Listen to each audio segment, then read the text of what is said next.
નીતિ અહીંયા ગાડી ખોટા ખોટા વિષયો સમાચારમાં ખોટા અમારા ચેરમેનને બદનામ કરવા માટે વર્તમાનપત્રોની અંદર આવા બધા મેસેજો કરે એ બિલકુલ યોગ્ય નથી.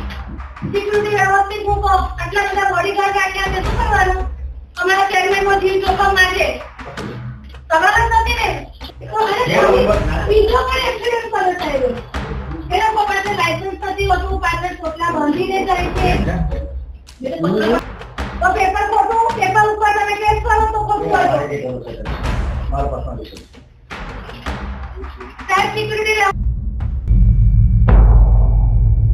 નમસ્કાર, આપ જોઈ રહ્યા છો યુટીસી ન્યૂઝ. વડોદરા મહાનગરપાલિકાના સ્થાયીના અધ્યક્ષ ડૉક્ટર શીતલ મિસ્ત્રીની ચિંતા જાગૃતિ કાકાને આટલી બધી કેમ થઈ રહી છે?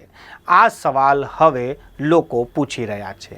ખુદ ચેરમેન સ્થાયીની બેઠકમાં કહી ચૂક્યા છે કે જે પણ કંઈ થયું હતું એ એમનો પર્સનલ મામલો છે. જો કે પર્સનલ તો કંઈ હોઈ જ ના શકે, તે છતાં પણ જે કથિત મારામારીની ઘટના બની હતી તેમાં સ્થાયીના અધ્યક્ષનું કહેવું છે કે અમારી પર્સનલ મેટર હતી, પરંતુ ત્યારબાદ પણ જે રીતે જાગૃતિ કાકા આ વિષયને ઉઠાવી રહ્યા છે, આ ચિંતા દર્શાવી રહ્યા છે, આ ચિંતામાં કંઈક ને કંઈક બીજું લાગી રહ્યું છે. આ ચિંતા ઓછી છે, પરંતુ તે આ વિષયને જાણે કે વેગ આપી રહ્યા હોય, આ ચિંગારીને માનો કે તે હવા આપી રહ્યા હોય. એમના જે શબ્દો હતા એમાં ચેરમેનની ગરિમાની ચિંતા ઓછી હતી, પરંતુ આ મામલો વધુ પ્રકાશમાં આવે, એ તપાસ થાય, આ ઘટનાની જડ સુધી જવાય અને આમાં ક્યાંક ને ક્યાંક નાની વાતનું મોટું વતેસર થઈ જાય, એ ચિંતા આ રજૂઆતમાં વધારે દેખાતી હતી. વડોદરા મહાનગરપાલિકામાં કાલે મળેલી સ્થાયીની બેઠકમાં કામોની ચર્ચા ઓછી હતી, કામો પર ચર્ચા પણ ઓછી હતી, પરંતુ ચર્ચા હતી કે ડૉક્ટર શીતલ મિસ્ત્રી અને ખાનગી ચેનલના કેમેરામેન વચ્ચે થયેલી કથિત મારામારી પર તપાસ કરવામાં આવે.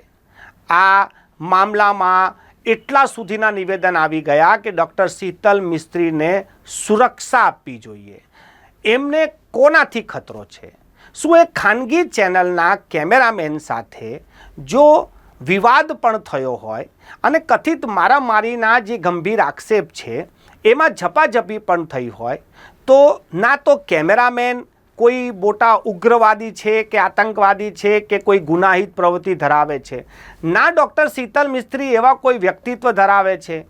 આટલી નાની વાત એમ મોટી પણ છે, પરંતુ જાગૃતિ કાકા જે રીતે આ વાતને ચગાવી રહ્યા છે એનાથી તો સ્પષ્ટ લાગે છે કે એ આ વાતને વધારવા માંગે છે.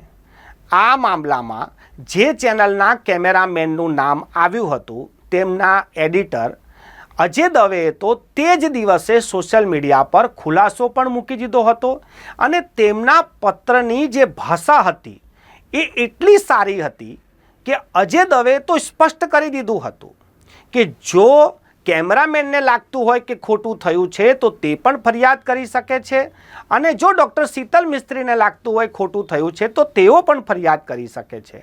વડોદરા મહાનગરપાલિકામાં તમામ જગ્યા પર કેમેરા લાગેલા છે. આ કેમેરાથી તપાસ કરીને મ્યુનિસિપલ કમિશનર પણ તપાસ કરાવી શકે છે. એટલે દૂધનું દૂધ અને પાણીનું પાણી થઈ જાત. કોઈનો પણ પક્ષ લેવામાં આવ્યો નથી.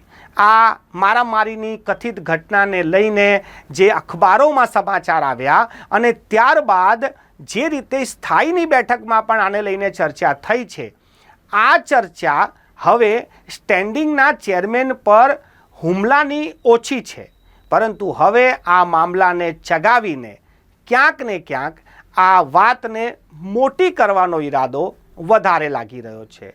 હવે આ સ્ક્રિપ્ટ છે કે પછી ખરેખર એક સ્થાયીના સભ્યને પોતાના ચેરમેન પ્રત્યે આટલી ચિંતા છે, આ સમજાતું નથી.